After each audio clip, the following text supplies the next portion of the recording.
नमस्कार, हम आज आए हैं स्वदेश ज्योति ग्रुप के संपादक श्री अक्षय शर्मा जी के यहाँ। तो उनसे हम जानना चाहेंगे कि उनके लिए आज़ादी का क्या अर्थ है? सर नमस्ते। नमस्कार अ, संजय। सर आपके लिए आपको क्या लगता है कि आज़ादी का मायने क्या है? आपके लिए क्या मायने रखती है आज़ादी?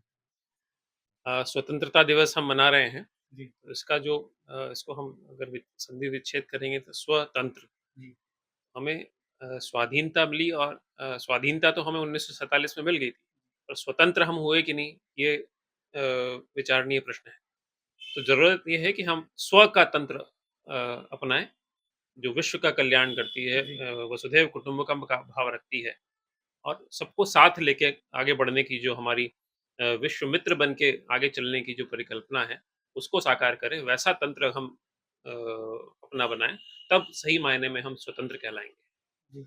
और सर हमारे भारत को 80वाँ वर्ष में हम प्रवेश करने जा रहे हैं कि 80 वर्ष हमारे भारत देश को स्वतंत्र हुए होने होने जाएँगे।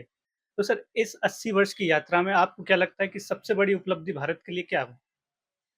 अ, जिन परिस्थितियों में भारत को आज़ादी मिली थी, जी, उस समय हम ये कल्पना भी नहीं कर सकते। बीच का कालखंड रहा था, तो हमारी तो स्थिति ऐसी हो गई थी कि हमें विदेशों में अपना सोना तक गिरवी जी, रखना जी। पड़ा था और आज वहाँ से यहाँ तक हम पहुँचे हैं। 2047 तक एक विकसित राष्ट्र को के रूप में भारत को प्रतिस्थापित करने की जो हमने संकल्प लिया है, प्रधानमंत्री मोदी ने जो संकल्प लिया है और सभी देशवासी उसके साथ में हैं।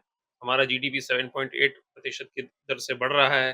वो हमें पकड़ के रखना पड़ेगा अगर हम 2047 तक एक विकसित राष्ट्र बनना चाहते हैं। कि अगर आपसे मैं पूछूँ कि सर युवा पीढ़ी के लिए आप बताइए कि आज़ादी का सही मायने में क्या अर्थ हो सकता है? तो आप क्या बताएँगे? युवा पीढ़ी ने तो आज़ादी का वो दौर देखा नहीं है, संघर्ष का वो दौर देखा नहीं है। अभी तो जेन ज़ी और जेन अल्फ़ा की बातें ज़्यादा चल जी, रही हैं।